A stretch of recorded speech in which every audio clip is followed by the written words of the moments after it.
नमस्कार बच्चों, कैसे हैं आप लोग। एक बार फिर से एक ऑर्गेनिक एक्सप्रेस का सेकंड लास्ट चैप्टर में आपका स्वागत है। इसके बाद आपके पास एक चैप्टर और बचता है जो जिसमें आता है एल्केन, एल्कीन, एल्काइन और बेंजीन, जिसको हम बोलते हैं एरोमेटिक हाइड्रोकार्बन। तो पहले ये बताइए कि बच्चों कैसे हैं। मिस तो कर ही रहे होंगे, ये भी हो रहा होगा कि पता नहीं सर पढ़ाएंगे कि नहीं पढ़ाएंगे। बेटा सब पढ़ाएंगे। चलिए, फिजिकल एक्सप्रेस बहुत अच्छे से करिएगा। सुबह सुबह 7 बजे आपके साथ वो करा करेंगे, ठीक है।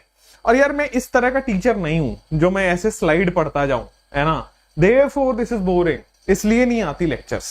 आई एम अ टीचर जो एकदम बेटा खाटी मेहनत करता है, एकदम मतलब लिख लिख के हेलो एल्केन हेलो ओरिन पढ़ाऊंगा। आपको हेलो एल्केन का स्पेलिंग भी नहीं पता ना, तो मैं वहां से स्टार्ट करने वाला टीचर हूं। खैर, अब ये भी आपको जरूरत ही है। ऑर्गेनिक एक्सप्रेस का डिमांड भी आपका ही था, तो फिजिकल एक्सप्रेस में हमने चेंज कर दिया। आई राइट एंड आई टीच, ताकि आप करते चलो साथ साथ में, ठीक है बच्चों। चलो, हेलो एल्केन हेलो ओरिन में सबसे पहला आपको मेथड ऑफ प्रिपरेशन पढ़ाते हैं, जिसमें टोटल 7। मैं पहले हेलो एल्केन की बात कर रहा हूं, hello Areen is a different, उसको अलग से पढ़ेंगे। हेलो एल्केन की पहले हम खत्म करते हैं। तो भाई मेथड ऑफ प्रिपरेशन 7 रिएक्शन है इसके। कितने? हेलो एल्केन के 7 मेथड ऑफ प्रिपरेशन है। पहला मेथड ऑफ जो 7 मेथड ऑफ प्रिपरेशन है उसमें से पहला है एल्केन एंड कार्बोक्सिलिक एसिड तक। आप देखेंगे तो इसमें हर चैप्टर का नाम लिखा हुआ है। पहले एल्केन, फिर एल्कीन, फिर एल्काइन, फिर एल्काइल हैलाइड, फिर एल्कोहल, फिर एल्डिहाइड कीटोन, फिर कार्बोक्सिलिक एसिड। तो आप देखोगे तो जितने भी रिएक्शन वाले चैप्टर हैं उस सारे चैप्टर्स का नाम आपके पास लिखा गया है, अमाइन छोड़ के। चलो, अब एक एक करके हमें पढ़ना है कि एल्केन में क्या करें कि अपने पास अल्काइल हैलाइड बन जाए, एल्कीन में क्या करें कि अल्काइल हैलाइड बन जाए। आइए बेटा, सबसे पहले हम एल्केन की बात करते हैं। एल्केन होता क्या है? तो मेरे प्यारे दोस्त, सबसे इजी एल्केन यही तो होता है, एक कार्बन का एल्केन। हमें बेटा एल्काइल हैलाइड बनाना है तो एक हाइड्रोजनवा हटा दोगे क्या, क्लोरीनवा लगा दोगे क्या? यही तो होता है मेरे प्यारे दोस्तों। हाइड्रोकार्बन से हेलो एल्केन बनाने के लिए हाइड्रोजन हटाना है, हेलोजन लगाना है। हाइड्रोजन रिमूव करके हेलोजन लगा दिया। क्लियर क्या? और ये कैसे करना होता है? तो ये स्टेप है मेरे प्यारे दोस्त फ्री रेडिकल हैलोजिनेशन से। ये क्या होता है? फ्री रेडिकल मैकेनिज्म से हाइड्रोजन फ्री रेडिकल यहां से निकलेगा और सीएल फ्री रेडिकल यहां पे जाके जुड़ जाएगा। कैसे? आइए, जब भी आपको एल्केन दिया हो, X2 यूवी लाइट या X2 हीट दिया हो, मतलब Cl2 heat, Br2 heat, right, I2 heat ऐसा लिखा हो, या Cl2 यूवी लाइट या Br2 यूवी लाइट या I2 यूवी, ऐसा कुछ लिखा हो आपके पास, तो क्या होगा? हाइड्रोजन वहां हटेगा। देखो यहां पे कंडीशन आपको ध्यान रखनी होगी कि बस यहां पे ये वाला जो हाइड्रोजन है और ये वाला जो हाइड्रोजन है, 2 तरह के हाइड्रोजन है। ये 1 डिग्री हाइड्रोजन है, ये 2 डिग्री हाइड्रोजन है। यहां पे 1 डिग्री हाइड्रोजन हटा के X लगेगा और 2 डिग्री हटा के भी X लगेगा। सो कहने का मतलब है ये 1 डिग्री अल्काइल हैलाइड का फॉर्मेशन कर रहा है, 2 डिग्री अल्काइल हैलाइड का फॉर्मेशन कर रहा है। तो हर हाइड्रोकार्बन में अगर आपको Cl2 heat, Br2 heat, Cl2 UV light, Br2 UV light मिल रहा है, अगर ऐसा हो रहा है तो आपके पास 1 डिग्री हाइड्रोजन हटाओगे मिल जाएगा, 2 डिग्री हाइड्रोजन हटाओगे मिल जाएगा। क्लियर है क्या? तो 1 डिग्री हाइड्रोजन हटा के आपके पास बॉस 1 डिग्री अल्काइल हैलाइड मिल गया। 2 डिग्री हाइड्रोजन हटा के बॉस आपके पास 2 डिग्री अल्काइल हैलाइड मिल गया। क्लियर क्या? कोई दिक्कत नहीं है क्या? करना कुछ नहीं है, एल्केन से अल्काइल हैलाइड बनाना, हाइड्रोजन हटाना था, हटता है फ्री रेडिकल से। और ये वाला X2 heat, Br2 heat, I2 heat, कुछ भी हीट हो सकता है। हाँ, F2 हीट नहीं होगा। क्लियर? चलिए नेक्स्ट, उससे ये नहीं होता, उससे अलग चीज बन जाता है, वो एल्केन चैप्टर में पढ़ते हैं। आइए अब आते हैं एल्केन में फ्री रेडिकल हैलोजिनेशन करा दिया, जेनरेट्स अ आइसोमेरिक हेलो एल्केन। आइसोमेरिक का मतलब बेटा 1 डिग्री भी बन रहा है, 2 डिग्री भी बन रहा है, आइसोमर बन रहा है। ठीक है ना? ये पोजीशन आइसोमर है, दिख रहा है, ये इस पे लगा हुआ है, सेकंड पोजीशन पे लगा हुआ, पोजीशन आइसोमर है। अगर वाया फ्री रेडिकल मैकेनिज्म, तो ऑब्वियसली मैंने बताया ही था कि जब भी हैलोजिनेशन होगा दुनिया में बॉस, जब जब हैलोजिनेशन होगा, फ्री रेडिकल मैकेनिज्म होगा, तो पहला मेथड ऑफ प्रिपरेशन, क्या आज के बाद आंख बंद करके आपको याद हो गया है? कैसे याद हुआ है एल्केन बताइएगा? तो साहब, फ्री रेडिकल हैलोजिनेशन, जितने तरह के H होंगे उतने बार हैलोजन लगेगा। 1 डिग्री भी है, 2 डिग्री भी है, तो 1 डिग्री वाला भी हटेगा, 2 डिग्री वाला भी हटेगा। अगर 3 डिग्री हाइड्रोजन होता तो 3 डिग्री वाला भी हटता। जैसे कि मिसाल के तौर पे एक एग्जांपल तो करिए, एग्जाम्पल कुछ ऐसा कहता है कि मेरे दोस्त, एग्जाम्पल कहता है CH3 कार्बन, यहां पे CH3 और यहां पे एक हाइड्रोजन लगा हुआ है बेटा, CH2 है और ये CH3 है। मेरे को बेटा इसमें Cl2 और हीट लिख रहा है। एल्केन के सामने Cl2 हीट, इसका मतलब बेटा हैलोजिनेशन कराना है। थोड़ी आंखों को अपनी दूरबीन लगा के देखेंगे तो 1 डिग्री वाला हाइड्रोजन भी दिखेगा, और थोड़ा जूम करेंगे तो बेटा 2 डिग्री वाला हाइड्रोजन भी दिखेगा, और थोड़ा जूम करेंगे तो बेटा 3 डिग्री वाला हाइड्रोजन भी दिखेगा। तो जितने भी हाइड्रोजन हैं सब के सब हटेंगे, क्लोरीन लग जाएगा, तो कितने प्रोडक्ट बनेंगे बेटे? 3। एक बनेगा 1 डिग्री हटा के। तो आइए पहला प्रोडक्ट मैं यहां पे लिखता हूं, CH2Cl। क्लियर क्या? पहला प्रोडक्ट क्लियर क्या? हाइड्रोजन हट के Cl लगे। दूसरा प्रोडक्ट भी तो बताओ, CH3 कार्बन, ऊपर CH3, यहां पे CH, Cl और CH3, ये दूसरा प्रोडक्ट बन गया। मेरे दोस्त तीसरा प्रोडक्ट भी बना पाओगे ना? तीसरा प्रोडक्ट भी बना पाओगे ना? ये रहा तीसरा प्रोडक्ट, कोई दिक्कत वाली बात नहीं है, समझ में भी आ गया है। सो हियर वी हैव, जितने भी टाइप के हाइड्रोजन होंगे उतने टाइप के प्रोडक्ट बनेंगे। क्लियर क्या? हैलोजिनेशन एल्केन का क्लियर क्या? एल्कीन बड़ा शानदार है। एल्कीन 7 में से 1 क्लियर हो गया। एल्कीन अगर X2 हीट लिखा हो, X2 यूवी लाइट लिखा हो, X2 HNO लिखा हो तो हैलोजिनेशन होगा एल्केन में। अगर X2 CCl4 लिख दिया, एल्कीन में होगा एडिशन। आइए एल्कीन में एडिशन क्यों हो रहा है? अरे डबल बॉन्ड हटेगा, उसकी जगह पे X ऐड होगा। एक एग्जांपल से समझाता हूं, एडिशन ऑफ X2 CCl4। आइए, ये वही एल्कीन है बेटा, ये वही एल्कीन है, ये वही एल्कीन है मेरे दोस्त, ये वही एल्कीन है जिसमें Br2 CCl4 ऐड हो रहा है। मैंने बोला ना X2 हीट लिखा हो तो एल्केन में ऐड होगा, X2 CCl4 लिखा हो तो एल्कीन में ऐड होगा। और कैसे होगा आओ देखो बता देते हैं। एंटी एडिशन मेरे दोस्त, ये जो X2 CCl4 है वो क्या एंटी एडिशन कर रहा है?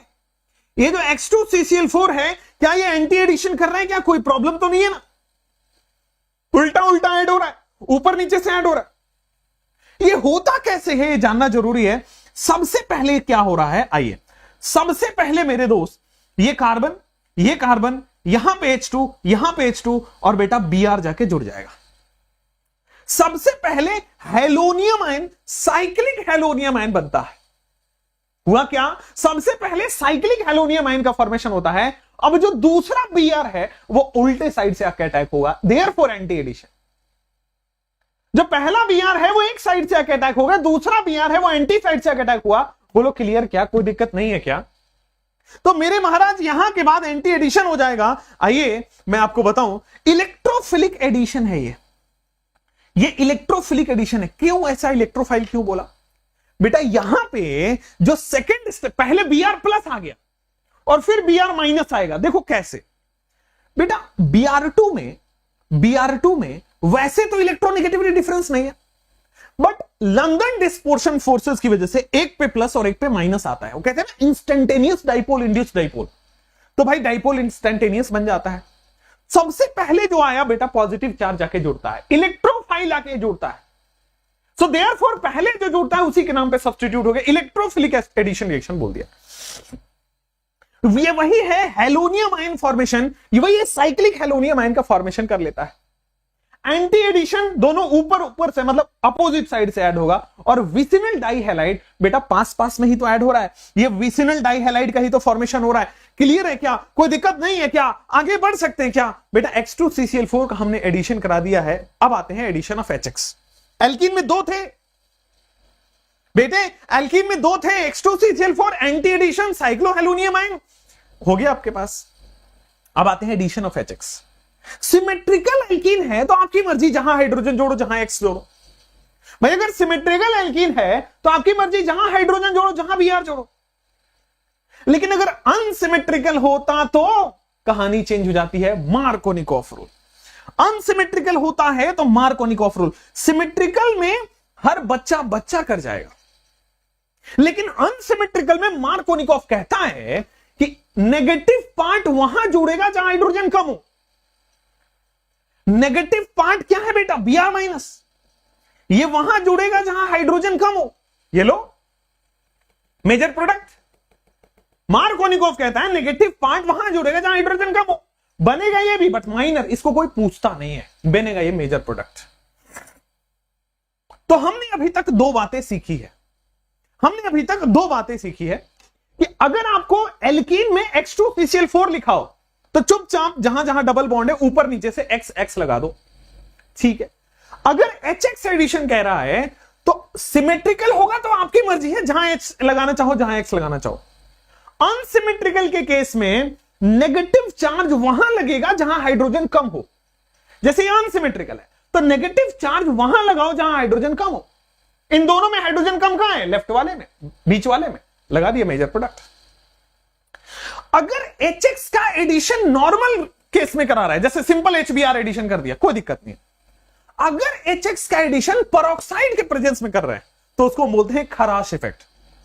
अगर सिंपल HX लिखा हो, अपना रूप पता है, मार्कोनिकोव लगाना है, लेकिन HX के साथ साथ पेरोक्साइड लिख दिया है तो एक साइंटिस्ट का नाम था खराश, जिनके नाम पे लिखा हुआ खराश इफेक्ट, ठीक है। तो एल्कीन होगा, HBr पेरोक्साइड है, anti Markovnikov is the major here. अगर पेरोक्साइड नहीं होता तो मार्कोनिकोव इज द मेजर, अगर पेरोक्साइड लिख दिया तो anti Markovnikov is the major. बोलो क्लियर क्या? बोलो क्लियर क्या? समझ गए क्या? और जितने भी हैलोजन एडिशन हो रहे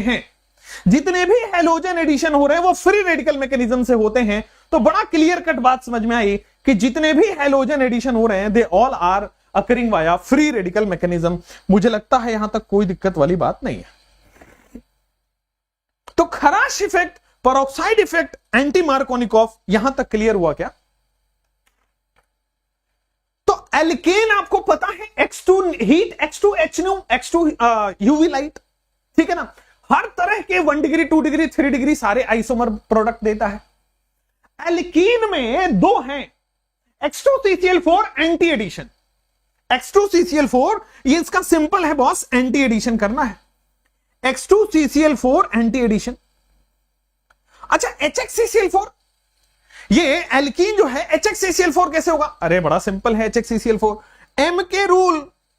लेकिन अगर HX पेरोक्साइड लिखा हो तो इसको बोलते हैं खराश इफेक्ट, एंटी मार्कोनिकोव रूल, खत्म कहानी, आंसर।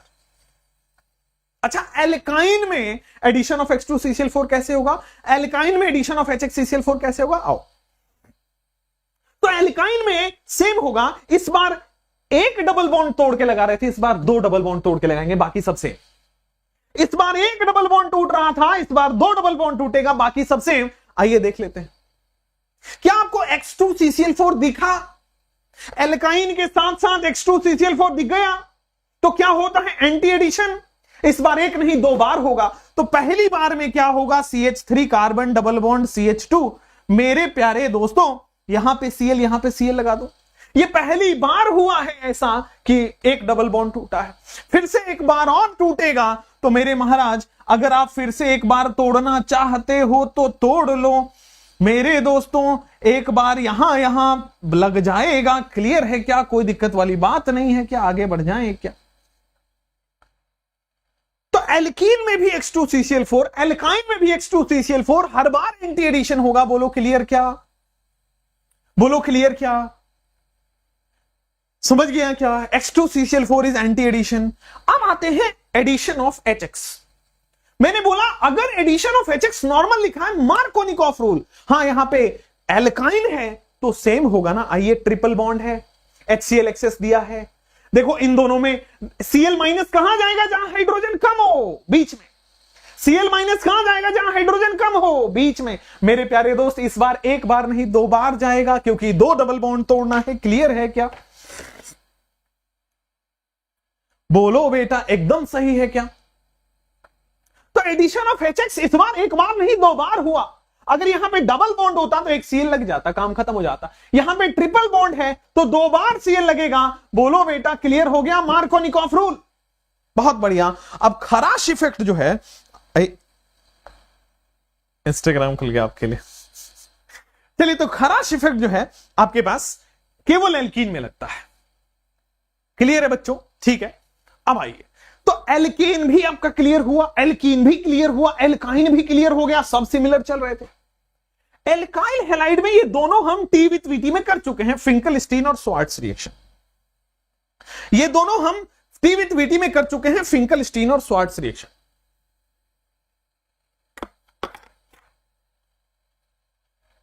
आइए तो फिंकलस्टीन और स्वार्ट्ज रिएक्शन की बात कर लेते हैं। ये दोनों हैलाइड एक्सचेंज वाले रिएक्शन हैं। फिंकलस्टीन और स्वार्ट्ज रिएक्शन में ये दोनों हैलाइड एक्सचेंज वाले रिएक्शन है बेटा, ठीक है। चलिए, अच्छा कई लोगों का ये डाउट होगा ना कि सर क्लासेस थोड़ा रेगुलर कर दो, मजा आ जाएगा। ठीक है यार, क्लासेस छोड़ के ना I am living the classes 1-2 दिन फॉर अ बिगर गुड, और अच्छे के लिए मैं क्लासेस छोड़ रहा हूं। आपकी ऐप बनवा रहा हूं। आपको पता है I am coming up with a course जो 7-8 हजार में होगा, फिजिक्स केमिस्ट्री बायो। केमिस्ट्री तो मैं पढ़ा रहा हूं, फिजिक्स आप सोच भी नहीं सकते, ट्रस्ट में कुछ उस टाइप के लोग हैं। बायो मेरे से बड़ा चैनल है यूट्यूब पे, इतना समझ लो, मेरे से बड़ा चैनल है। मतलब अब सोच लो, देयर इज समथिंग, बहुत धमाकेदार चीज लेके आ रहा हूं मैं, बहुत धमाकेदार। मतलब मेरा हमेशा से मन था स्टूडेंट को 100% दिया जाए, वो तभी होगा जब मेरा कुछ हो। मतलब मैं उसमें बहुत ज्यादा बच्चे नहीं पढ़ाऊंगा, है ना। जैसे अदर प्लेटफॉर्म पे क्या होता है कि ठीक है, you have to make business, आ रहा है एडमिशन, लेते जाओ लेते जाओ लेते जाओ, स्टूडेंट का केयर खत्म है।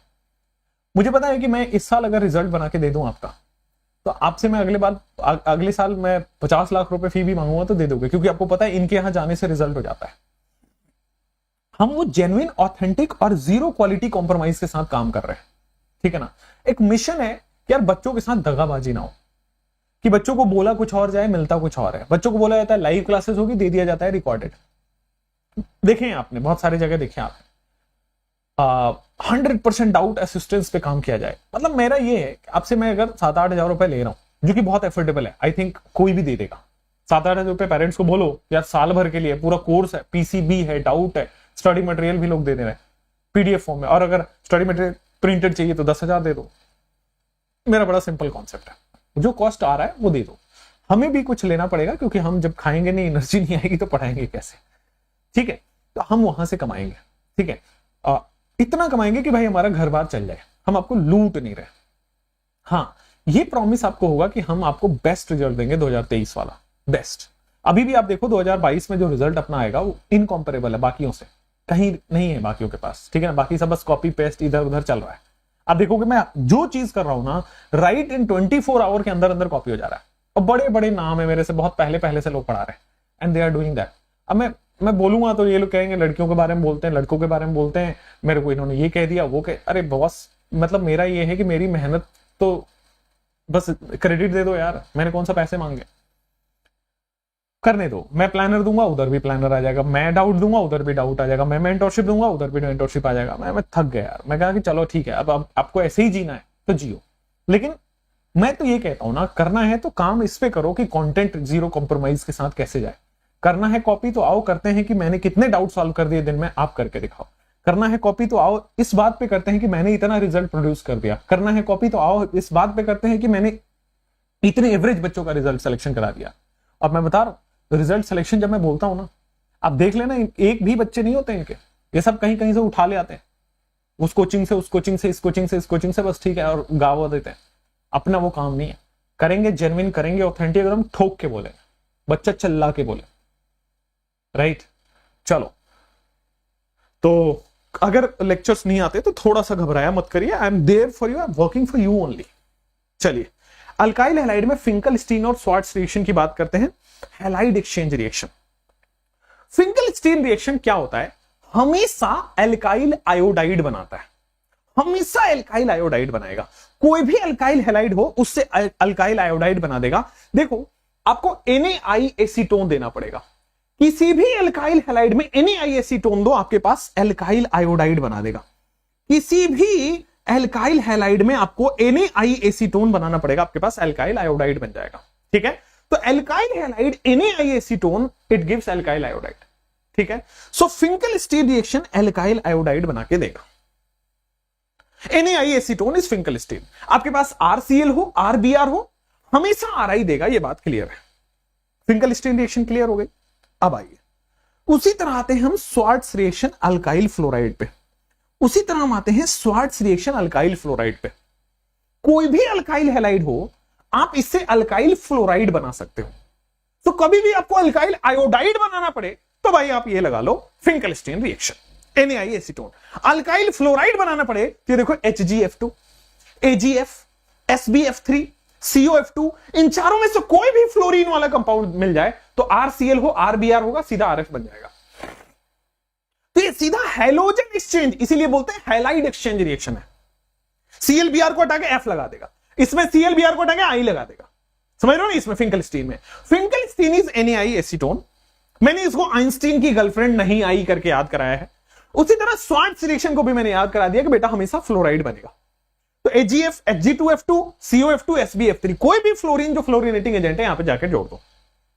तो आप देखोगे आपके पास एल्केन हैलोजिनेशन, फिर रेडिकल कंप्लीट हो गया। H2CCl4 anti addition, Markovnikov, peroxide हो तो एंटी मार्कोनिकोव। सेम काम इसमें 2 बार करना है। एल्काइल हैलाइड में NaI एसीटोन फिंकलस्टीन है, अल्काइल आयोडाइड बना देता है। HgF2F2, COF3, SbF3, COF2, SbF3, ये सब आपके पास ये अल्काइल आयोडाइड को मतलब अल्काइल हैलाइड से अल्काइल आयोडाइड और अल्काइल फ्लोराइड बना देता है। अल्कोहल में ये आप एक दो पढ़े हुए हो और फिर भी पढ़ के आप इसको बड़े अच्छे से देखो कैसे हम अल्काइल हैलाइड बना रहे हैं अल्कोहल से। सबसे पहले Darzens process. Darzens process SO2Cl2। Darzens reagent क्या होता है? SOCl2, ठीक है ना? SOCl2 not SO2, SOCl2। ये क्या करता है? सीधा Cl जोड़ देता है, ठीक है ना? किसी भी अल्कोहल के सामने ये डालोगे सीधा Cl जोड़ देगा और SO2 गैस निकाल देगा, ठीक है? दिस रिएक्शन ये प्रेफर किया जाता है, ये रिएक्शन अच्छा माना जाता है क्योंकि SO2 और HCl जो दोनों बन रहे हैं दोनों के दोनों गैस है और ये RCl का ये बहुत अच्छा गुड यील्ड आता है। RCl का बहुत अच्छा, तो मतलब अल्कोहल में डार्जेन डालोगे तो RCl बन जाएगा, ठीक है? हमने अल्कोहल से 5 मेथड पढ़ने, 1 2 3 4 5। हमने सबसे पहले डार्जेन पढ़ लिया, SOCl2 RCl बना देता है, ठीक है? चलिए अल्कोहल से RCl बना दिया। अब आइए यूजिंग NaBrH2SO4। NaBrH2SO4 हमेशा RBr बना देगा, OH हटा के RBr बना देगा। बाई प्रोडक्ट आपको पता है बस NaHSO3 and water, by product कोई पूछता नहीं है फिर भी। तो अल्कोहल में OH हटा के अल्काइल हैलाइड मतलब हैलोजन लग जाता है। NaBr होगा तो Br लगेगा। अगर आपके पास ये वाला रहेगा, क्या मतलब है, हाँ SOCl2 रहेगा तो Cl लग जाएगा। सेम अगर आपके पास बॉस ये रहे P+H2 या फिर आपके पास रेड फास्फोरस प्लस H2 और P+H2 लिखा हो तो ये X लगा देगा। देखो क्या करेगा ये, ROH में रेड फास्फोरस प्लस H2 लिखा हो या P+H2 लिखा हो, RX लगा देगा। X can be chlorine bromine, sorry bromine iodine. आप रेड फास्फोरस प्लस ब्रोमीन डालो, रेड फास्फोरस प्लस आयोडीन डालो तो आपके पास RBr या RI बन जाएगा। अब आओ यहां पे यूजिंग फास्फोरस हैलाइड। अगर PCl3 डाल रहे हो या PCl5 डाल रहे हो, अगर PCl3 या PCl5 डाल रहे हो तो बड़ा सिंपल है, Cl जोड़ जाएगा। हाँ PCl3 के केस में H3PO3 बनता है और PCl5 के केस में POCl5 बाई प्रोडक्ट बनता है, बस यही ध्यान रखना है। बाकी यहां पे ROH हट के RCl बन जाएगा, ROH हट के RCl बन जाएगा, ठीक है? देखो यहां पे सिंपल है, ROH हट के RCl बन गया, यहां भी RCl बन गया। PCl5 में POCl3 बनता है और PX3 में बेटा H3PO3 बनता है। क्लियर है? चलो अब इट कैन बी बेटा PX3 में आप PCl3 भी बना सकते हो और PCl5 भी बना सकते हो, ठीक है ना? इसमें आप PCl3 भी बना सकते हो और PCl5 भी बना सकते हो। आ जाओ इसमें आप PCl3, PBr3, तो आपके पास RCl भी बनेगा और RBr भी बनेगा, कोई दिक्कत नहीं है। In case of PX3 always H3PO3 form होता है, in case of PCl5 always POCl3 बनता है, ठीक है? ये अभी के लिए एक्सप्रेस में आपको याद ही करना पड़ेगा, लॉन्ग लेक्चर में मैंने पूरा लॉजिक भी समझाया हुआ है। आइए अब आ जाते हैं Lucas test. Conc HCl plus anhydrous ZnCl2। आइए Lucas conc HX plus anhydrous ZnCl2, conc HCl anhydrous ZnCl2 alcohol में RX बना देता है, ठीक है? अब यहां पे बेसिकली ल्यूकास क्या होता है, वो होता है conc HCl plus anhydrous ZnCl2। ये सीधा सीधा बेटा आपके पास RCl बना के दे देता है। क्लियर है क्या? सीधा सीधा आपको RCl बना के दे देगा।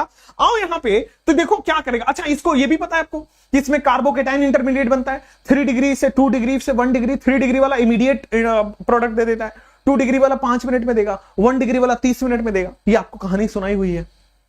कार्बोकेटाइन फॉर्म होता है, रीअरेंजमेंट होता है, ZnCl2 वाटर निकाल देता है और 3 डिग्री 2 डिग्री 1 डिग्री।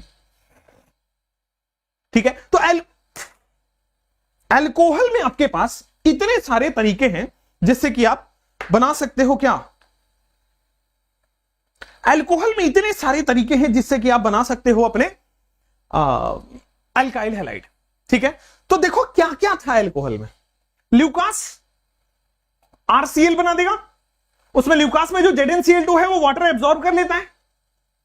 ठीक है, चलो उसके बाद NaBr में RBr बन जाएगा, PCl5 में POCl3 बनेगा, H3PO3 इसमें बन जाएगा, रेड फास्फोरस X2 आपके पास RX बन जाएगा, डार्जन में RCl बन जाता है। क्लियर है क्या, कोई दिक्कत नहीं है क्या, समझ गए होंगे, आगे बढ़ सकते हैं। चलिए अब आ जाओ, नेक्स्ट आपके पास हम लेके चलते हैं, नेक्स्ट आपके पास मैं लेके चलता हूं, 1 सेकेंड ना,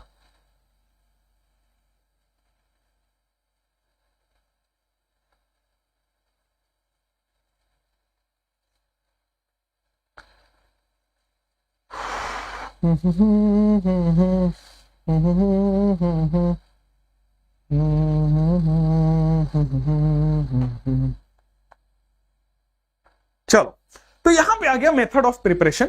अब आते हैं एल्डिहाइड कीटोन से आप हैलोअल्केन कैसे बनाते हो, कार्बोक्सिलिक एसिड से आप हैलोअल्केन कैसे बनाते हो। तो आ जाओ एल्डिहाइड कीटोन से आप कैसे बनाते हो, आ जाओ। सो एल्डिहाइड कीटोन से आप RCl बनाओगे, वेरी सिंपल रिएक्शन है, कैसे, आ जाओ। वही सेम PCl5 और PCl3। PCl5 क्या होगा बेटा, ये POCl3 जो बनता है ये यहीं से बन जाता है। देखो RCHO, RC double bond OH, this is aldehyde. Ketone में RC डबल बॉन्ड OR है। अब PCl5 जो जोड़ोगे बेटा, ये देखो PCl5 में इस तरह से बना रहा हूं, PCl5 बन गया। सिमिलरली बॉस PCl5 आपके पास यहां से बनेगा, PCl5 आपके पास यहां से बनेगा। अब सुनो, ये बन जाता है बेटा POCl3, ये बन जाता है बेटा POCl3। POCl3 यहां से रिलीज हो गया, POCl3 यहां से रिलीज हो गया। ठीक है, अब जैसे ही POCl3 रिलीज होगा, देखो 2 Cl यहां पे, 2 Cl यहां पे, ऑक्सीजन दोनों रिलीज हो गया ना वहां से, 2 Cl यहां पे, 2 Cl यहां पे POCl3, यहां पे POCl3। सो एल्डिहाइड कीटोन में POCl3 रिलीज हो जाता है, 2 क्लोरीन। ठीक है, फिर आते हैं कार्बोक्सिलिक एसिड में, हंस डाइकर रिएक्शन बोलते हैं। कार्बोक्सिलिक एसिड का सिल्वर सॉल्ट, कार्बोक्सिलिक एसिड का सिल्वर सॉल्ट होना चाहिए। ठीक है ना, और PCl5 सॉरी कार्बोक्सिलिक एसिड का PCl5 दे दो। ठीक है ना, हंस डाइकर रिएक्शन क्या कहता है कि कोई भी कार्बोक्सिलिक एसिड हो, अगर सिल्वर सॉल्ट है उसका, silver salt of carboxylic acid, उसकी रिएक्शन आप H2CCl4 से कराओ तो देखो आपके पास RX, CO2 और AgX बन जाएगा। तो उसके बाद आपके पास RX, CO2 और AgX बन जाएगा। क्लियर है क्या? तो कार्बोक्सिलिक एसिड से भी आप अल्काइल हैलाइड बना सकते हो। अब आओ सारी की सारी रिएक्शन आपको रटवा देते हैं, यहां पे आ जाएगा सारी की सारी रिएक्शन आपको यहां पे आ गया है एक पेज पे, मेथड ऑफ प्रिपरेशन में। ठीक है ना, so method of preparation of haloalkane में हमने सारी की सारी चीजें आपको करा दी है।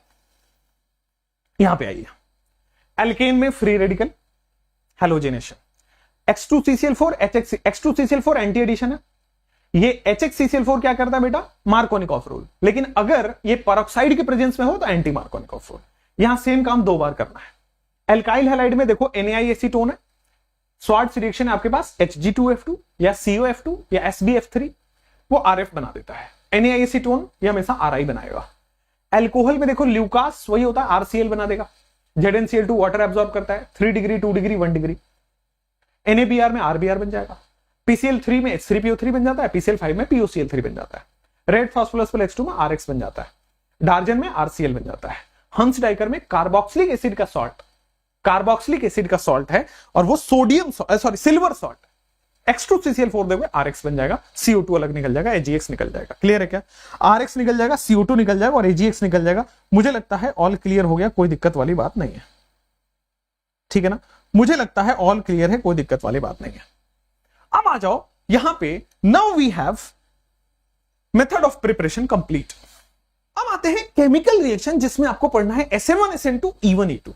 ठीक है, आइए SN1SN2 E1E2 पढ़ते हैं और फिर कुछ बहुत छोटे से रिएक्शंस हैं SN1 SN2 इवन E2 के बाद बहुत छोटे छोटे रिएक्शंस है कि ड्राई Ag2 में क्या होगा, मॉइस्ट Ag2 में क्या होगा, KCN में क्या होगा, AgCN में क्या होगा, ये सबको पढ़ते हैं। पहले SN1 SN2 पढ़ते हैं। आइए SN1 से स्टार्ट करते हैं। देखिए SN1 SN2 पढ़ लीजिए, E1 E2 इसी पे बेस है, थोड़ा सा डिफरेंस है। चलिए SN1 इसलिए बोला जाता है because it is unimolecular. SN1 reaction का मतलब है एक मोलिक्यूल रिएक्शन में पार्टिसिपेट कर रहा है, यूनिमोलिक्यूलर सब्स्टिट्यूशन रिएक्शन।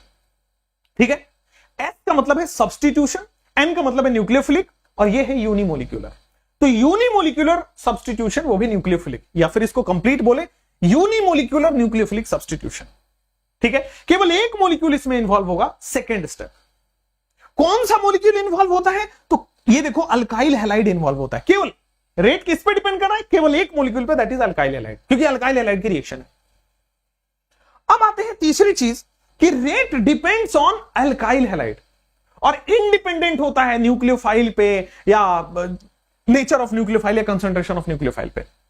बोला ना SN1 यूनिमोलिक्यूलर है तो केवल और केवल अल्काइल हैलाइड पे डिपेंड करेगा, बाकी न्यूक्लियोफाइल क्या है कैसे है डजंट मैटर।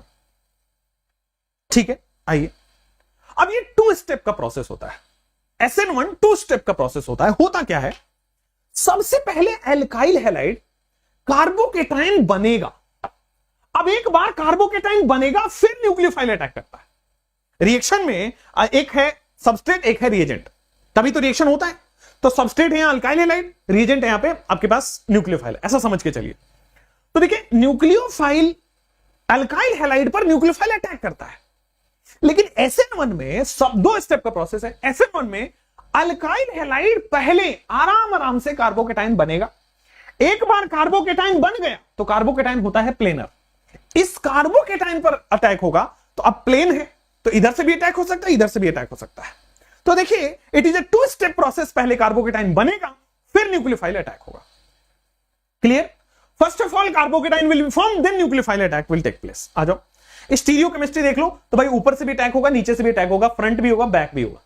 अब जब फ्रंट भी होता है बैक भी होता है अटैक, इसको बोलते हैं हम बॉस रेसिमाइजेशन। मतलब रिटेंशन भी होगा और इन्वर्जन भी होगा। मतलब रिटेंशन भी होगा और इन्वर्जन भी होगा। मतलब रिटेंशन का मतलब जिस साइड न्यूक्लियोफाइल था उधर भी अटैक होगा और जिधर नहीं है उधर के बैक साइड से भी अटैक होगा। ठीक है, अब रिटेंशन भी होगा इन्वर्जन भी होगा। प्रैक्टिकली इन्वर्टेड प्रोडक्ट जो है वो हाई होता है, इन्वर्जन प्रोडक्ट थोड़ा सा ज्यादा होता है। ऐसा नहीं होता 50-50 बनता है, इसका 60% बनता है, इसका 40 बनता है। ठीक है, बनेगा दोनों लेकिन इन्वर्जन ज्यादा होता है। क्लियर हो गया? चलिए अब आ जाते हैं सबस्ट्रेट कि भाई कार्बोकेटाइन बनता है तो खुद ही बता दो। तो कार्बोकेटाइन की स्टेबिलिटी 3 डिग्री 2 डिग्री 1 डिग्री। जितना अच्छा लिविंग ग्रुप उतना अच्छा रिएक्शन, तो जितना अच्छा लिविंग ग्रुप का ऑर्डर लिख दिया। न्यूक्लियोफाइल कैसा होना चाहिए? मैंने बोला कि कार्बोकेटाइन पहले इंतजार करेगा, सॉरी सबसे पहले अल्काइल हैलाइड कार्बोकेटाइन बनेगा, तब तक न्यूक्लियोफाइल को इंतजार करना पड़ेगा। तो न्यूक्लियोफाइल को इंतजार कराना है, न्यूक्लियोफाइल को सुस्त रखना है, तो न्यूक्लियोफाइल होना चाहिए वीक। तो वीक न्यूक्लियोफाइल हम लेंगे तो favoured by weak and mild concentration of nucleophile. SN1 में वीक न्यूक्लियोफाइल लेंगे, क्यों? क्योंकि कार्बोकेटाइन बनने का इंतजार करना पड़ेगा। और सॉल्वेंट पोलर प्रोटिक सॉल्वेंट लेते हैं। पोलर प्रोटिक सॉल्वेंट मतलब कि जिसके केटाइन और एनाइन दोनों सॉल्वेट होते हो। ठीक है, चलिए next. In SN1 solvent act as a nucleophile. तो न्यूक्लियोफाइल हमें अलग से लेने की जरूरत नहीं पड़ती है क्योंकि वीक होता है, तो हमें अलग से कोई वीक नहीं लेना है, हमें सॉल्वेंट को ही न्यूक्लियोफाइल मान लेते हैं। जैसे मैं आपको बताऊं SN1 में लिविंग ग्रुप एबिलिटी आपको पता है, IUT, रिएक्टिविटी तो RI RB, ये तो आपको लिविंग ग्रुप से पता चल जाएगा। SN1 में हमने क्या क्या चीजें बताई, क्या क्या आपको याद रखने की जरूरत है, मैं आपको बताता हूं। ये एक यूनिमोलिक्यूलर, एक सेकेंड है ना, क्या आ गया, ये रहा। आइए SN1 क्या है? यूनिमोलिक्यूलर। 1 का मतलब यूनिमोलिक्यूलर, आप याद कर लोगे। इसके जस्ट अपोजिट SN2 बाइमोलिक्यूलर है, मतलब ये केवल एक मॉलिक्यूल पर डिपेंड करेगा, ये 2 मॉलिक्यूल पर डिपेंड करेगा। क्लियर हो गया? अब एक मॉलिक्यूल कौन है जिस पर डिपेंड कर रहा? Alkyl halide.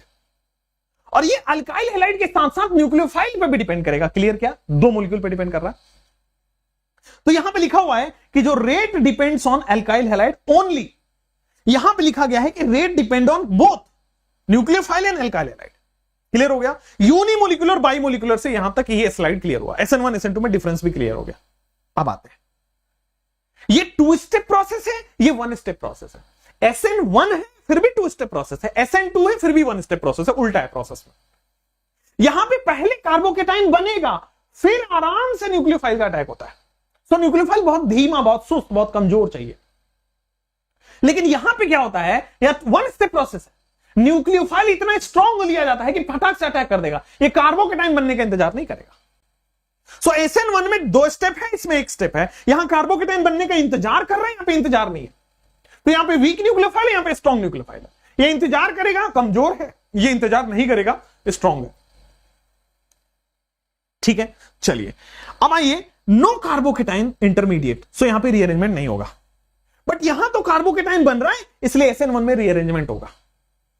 स्टीरियोकेमिस्ट्री समझ में आ गया? कार्बोकेटाइन बना है, कार्बोकेटाइन होता है प्लेनर, मतलब इधर से भी अटैक होगा, इधर से भी अटैक होगा, रेसिमाइजेशन बोलते हैं उसको, inversion as well as inversion भी होगा। ठीक है, चलिए, और आपके पास रिटेंशन भी होगा, लेकिन इन्वर्जन प्रैक्टिकली ज्यादा होता है। SN2 में क्या होगा बॉस? न्यूक्लियोफाइल अटैक किया, न्यूक्लियोफाइल अटैक किया। ठीक है, यहां पे इंतजार नहीं करता, न्यूक्लियोफाइल अटैक करता है।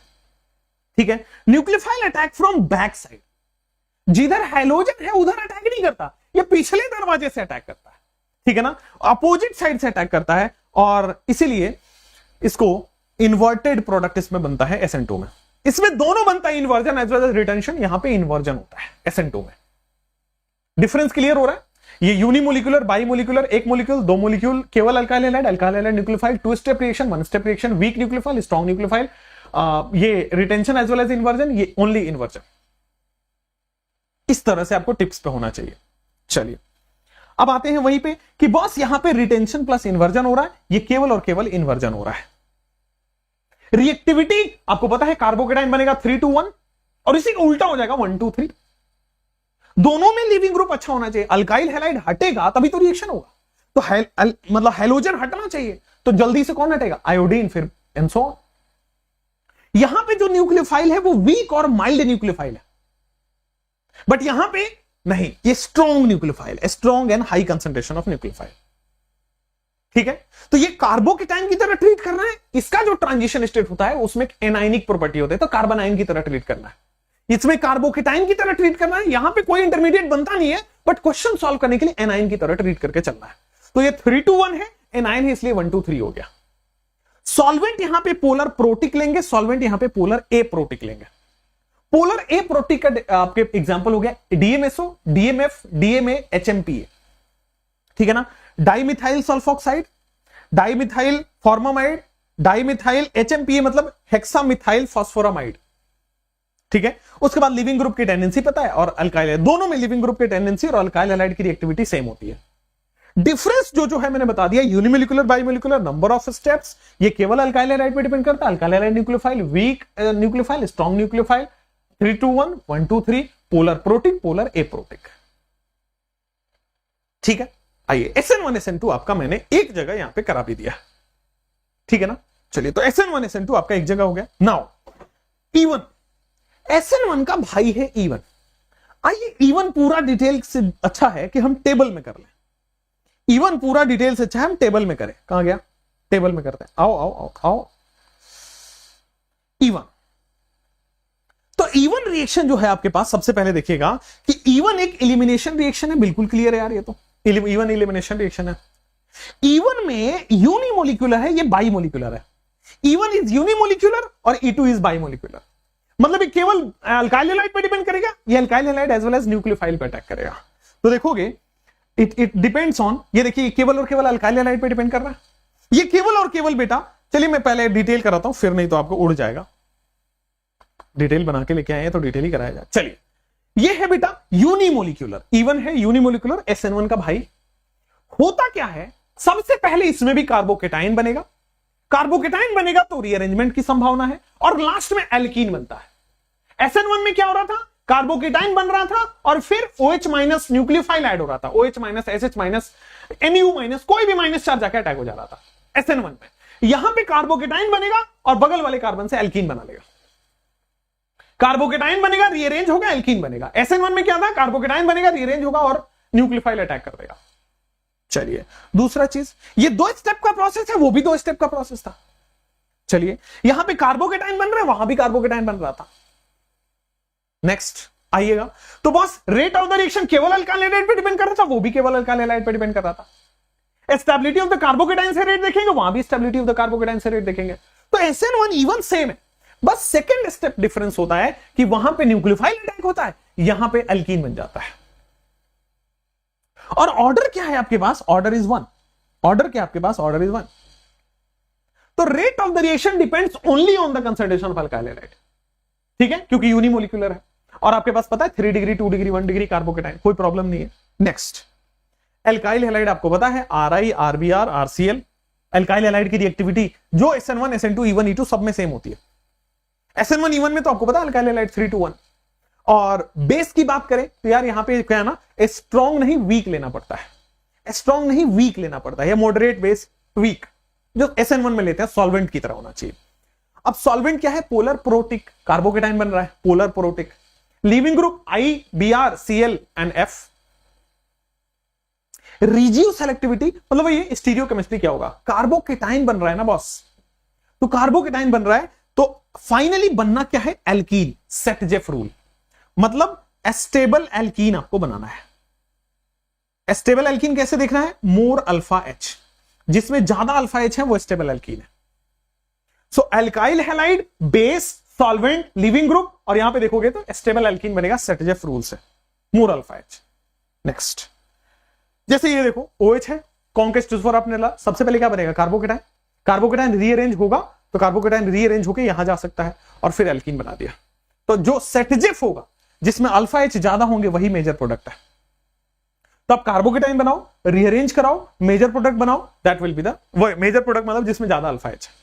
ठीक है, अब आते हैं आपके पास जनरली ट्रांस एल्कीन इसमें मेजर प्रोडक्ट होगा, क्योंकि ट्रांस में रिपल्सन कम होता है। सिस में दोनों सेम साइड है, रिपल्सन होगा, ट्रांस में रिपल्सन नहीं होता है। जैसे देखो एग्जांपल, ये आपके पास कार्बोकेटाइन बनेगा। अब कार्बोकेटाइन रीअरेंज हो नहीं सकता क्योंकि मेजर मैक्सिमम स्टेबल है, तो बगल वाले इस यहां पे कार्बोकेटाइन बना, बगल वाले से एल्कीन बना दिया। अब इस एल्कीन में यार ये यहां पे कार्बोकेटाइन बना, ये इधर भी तो बन सकता है और इधर भी तो बन सकता है, तो हमने इधर से बनाया है एल्कीन क्योंकि अल्फा H ज्यादा है, इसलिए मेजर प्रोडक्ट है। लेफ्ट साइड से बनाओगे तो माइनर प्रोडक्ट हो गया। ठीक, अब आइए, ये भी जो मेजर है इसमें भी तो 2 हैं, सिस और ट्रांस, तो ट्रांस इज द मेजर। ठीक है, इसमें भी तो 2 होंगे, ज्योमेट्रिकल आइसोमरिज्म में शो कर रहा है तो 2 होंगे, सिस और trans, trans is the major. तो मेजर का भी मेजर आपने बता दिया। चलिए नेक्स्ट, अब आ जाते हैं, अगर टेम्परेचर 25 से कम होता है, क्वेश्चन में दिया होगा, अगर टेम्परेचर 25 से कम है तो SN1, अगर टेम्परेचर 50 से ज्यादा है तो E1, हाई टेम्परेचर पे E1 और लो टेम्परेचर पे SN1, और अगर टेम्परेचर इन दोनों के बीच है तो दोनों हो सकता है, आगे बताऊंगा क्या होगा। अगर इन दोनों के बीच है तो दोनों हो सकता है, आगे बताऊंगा कि क्या होगा SN1 एंड E1। आइए E2 रिएक्शन की बात करते हैं। E2 रिएक्शन की बात करते हैं, बाइमोलिक्यूलर है, SN2 जैसा, स्ट्रॉन्ग न्यूक्लियोफाइल लेते हैं, एक बार में अटैक करेगा। देखिए बेस स्ट्रॉन्ग बेस होगा, अटैक करेगा और लिविंग ग्रुप को निकाल देगा, एल्कीन। ठीक है, आओ बेस एक बार में निकाल देगा, आ जाओ। E2 रिएक्शन 1 स्टेप है, कोई भी कार्बोकेटाइन नहीं है, रीअरेंजमेंट नहीं है, दोनों पे डिपेंड कर रहा है, बाइमोलिक्यूलर है, ऑर्डर 2 है। चलो next, rate of the reaction वही एल्कीन की स्टेबिलिटी। E1 E2 का रेट जो है वो एल्कीन की स्टेबिलिटी पे डिपेंड करता है। E1 E2 का जो रेट है वो एल्कीन की स्टेबिलिटी पे डिपेंड करता है, इसलिए स्टेबिलिटी ऑफ द एल्कीन, जितना ज्यादा अल्फा H उतना ज्यादा stability of the alkene.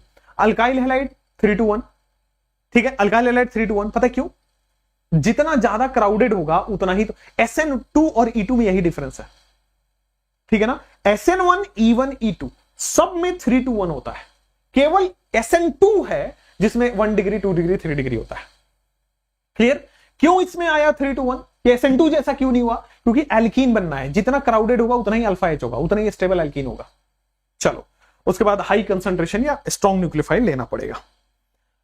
Solvent SN2 जैसा पोलर एप्रोटिक, लिविंग ग्रुप आपको सबको पता है, iodine bromine chlorine fluorine. Regioselectivity देखो, अगर बल्की बेस नहीं है विथ नॉन बल्की बेस तो ये मेजर मोर अल्फा H वाला बनाएगा, अगर नॉन बल्की है तो मोर अल्फा H वाला मेजर प्रोडक्ट बनेगा, लेकिन अगर बल्की बेस है तो बेटा लेस अल्फा H वाला मेजर प्रोडक्ट बनेगा। अगर मान लीजिए बल्कि कम है, छोटा बेस है, तो मोर अल्फा एच वाला मेजर प्रोडक्ट बनेगा। लेकिन अगर आपके पास बल्कि बेस है, बड़ा बेस है, तो लेस अल्फा एच वाला मेजर प्रोडक्ट बनेगा। आइए, जैसे ये देखिए, केवल एक कार्बन के साथ बेस है, तो आपके पास मेजर प्रोडक्ट ये हुआ मोर अल्फा एच, सेट-जेफ रूल बोलते हैं इसको। और ये देखो टर्शियरी ब्यूटॉक्साइड है, टर्शियरी 3 कार्बन है इसमें, दैट मींस ये लेस वाला मेजर होगा, यहां पे लेस अल्फा एच वाला मेजर होगा। क्लियर हुआ क्या? सो मोर अल्फा एच वाला मेजर हुआ, लेस अल्फा एच वाला मेजर हुआ। All good, all good. चलिए, नाउ तो कैरेक्टरिस्टिक ऑफ E1 E2 एक साथ हो गया। ये सब के बाद आपको ये जानना जरूरी है, ये आ गया तो सब आ जाएगा। आइए, 1 डिग्री में SN2 होता है, SN1 नहीं होता है, ये गलती से यहां पे लिखा गया है। 1 डिग्री में SN2 होता है, SN1 नहीं होता है। ठीक है, चलिए 1 डिग्री जब भी देखे आपको SN2 ले लेना है। पोलर एप्रोटिक सॉल्वेंट होना चाहिए SN2 के लिए, टेम्परेचर SN1 हो SN2 हो लो होना चाहिए, और न्यूक्लियोफाइल स्ट्रांग होगा SN2 में। अब 2 डिग्री और 3 डिग्री की बात करते हैं, पहले 3 डिग्री की बात करते हैं। भाई सब कुछ हो सकता है, SN2 थोड़ी होगा ये। 3 डिग्री में बॉस SN1 होगा, ठीक है ना, 3 डिग्री में SN1 होगा। चलिए 3 डिग्री में आपके पास SN1 होगा। अब आओ, polar protic solvent, low temperature 25 degree से कम, और सॉल्वेंट इसका होगा वीक। E1 कब होगा? जब पोलर प्रोटिक हो और हाई टेम्परेचर होना चाहिए, बस यहां पे डिफरेंस खा जाता है, और सॉल्वेंट इसका होना चाहिए वीक। अगर E2 कब होगा? पोलर प्रोटिक हो, टेम्परेचर भी हाई हो, सॉल्वेंट यहां पे होना चाहिए स्ट्रॉन्ग। क्लियर क्या? कोई प्रॉब्लम नहीं है, सॉल्वेंट स्ट्रॉन्ग हो गया। 2 डिग्री वाला अल्काइल हैलाइड में देखिए, कब SN2, कब E2, कब E1 होगा। आइए, सो भाई SN2 तब होगा जब पोलर एप्रोटिक सॉल्वेंट हो, E1 तब होगा जब पोलर प्रोटिक सॉल्वेंट हो, E2 तब होगा जब पोलर एप्रोटिक सॉल्वेंट है। मतलब सॉल्वेंट आपको देखना पड़ेगा। टेम्परेचर अगर E1 E2 है तो टेम्परेचर हाई है, बाकी टेम्परेचर लो होगा।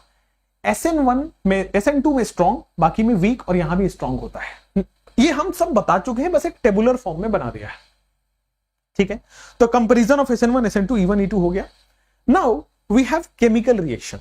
देखो कुछ केमिकल रिएक्शन है, बड़ा सिंपल वाला, 2 3 4 है। मॉइस्ट रहेगा, मतलब मॉइस्चर है तो OH माइनस, मॉइस्ट रहेगा, मॉइस्चर है मतलब OH माइनस यहां पे अटैक होने वाला है। तो देखो RCl की जगह ROH बन गया, SN2 मैकेनिज्म। ड्राई Ag2O है तो बेटा ड्राई में मॉइस्चर नहीं है, ड्राई में मॉइस्चर नहीं है। देखो यहां पे सिंपल, ये जो ड्राई Ag2O है इसमें क्या होगा, ये बता चुका हूं वैसे, ईथर का फॉर्मेशन हो जाएगा ROR। ठीक है ना, सबसे पहले क्या बनता है R2AgO, फिर वहां से एक बार और रिएक्शन होगा ROR बन जाएगा। लेकिन मॉइस्ट Ag2O लिखा हो तो आपके पास ROH बन जाएगा। तो मॉइस्चर से OH लगेगा, मॉइस्चर नहीं है, ड्राई है तो ईथर बन जाएगा। ठीक है, तो एक से अल्कोहल, एक से ईथर का फॉर्मेशन हो जाता है। सेम अगर मान लीजिए आपके पास आयोनिक कंपाउंड है, तो आयोनिक कंपाउंड आयंस में टूटता है, तो K+ और Cn- में टूट जाएगा। तो देखो Cn जाके जुड़ जाएगा, R में Cn जाके जुड़ गया क्योंकि Cn अलग है। लेकिन कोवलेंट है तो टूटेगा नहीं, तो इसलिए जो Cn का जो नाइट्रोजन पे लोन पेयर है वो जाके R पे अटैक कर देगा। तो देखो RNC बनता है, RCN बन गया, यहां पे RNC बनता है। Clear? So reaction of KCN and AgCN, reaction of KCN and AgCN, ये आयोनिक है, ये कोवलेंट है। यहां पे देखोगे this is alkyl halide, alkyl cyanide क्योंकि Cn माइनस है, और यहां पे नाइट्रोजन अटैक कर रहा है, अल्काइल आइसोसाइनाइड। कोई प्रॉब्लम नहीं है। चलिए अब आ जाते हैं आपके पास KNO2 एंड AgNO2।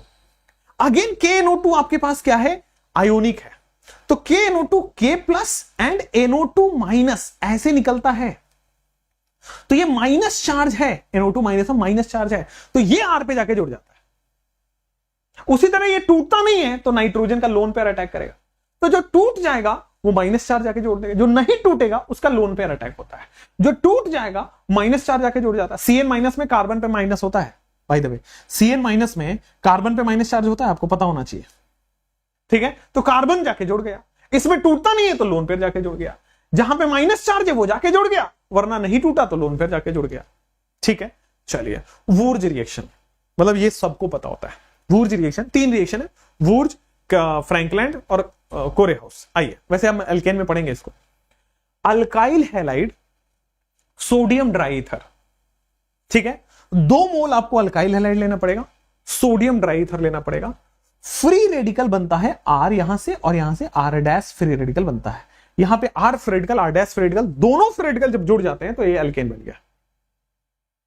ठीक है, R फिर रेडिकल, अगर R और R डैश बराबर है तो देखो सिमेट्रिकल एल्केन बन गया, दोनों बराबर नहीं है तो अनसिमेट्रिकल बनेगा। लेकिन वुर्ज को इवन नंबर ऑफ कार्बन के लिए प्रेफर किया जाता है, ठीक है ना, इवन नंबर ऑफ कार्बन के लिए प्रेफर किया जाता है। दोनों बना सकते हैं इवन ऑड, बट प्रेफर्ड ज्यादा अच्छा प्रोडक्ट बनता है इवन के केस में। ठीक है, आइए वुर्ज की बात आते हैं फ्रैंकलैंड।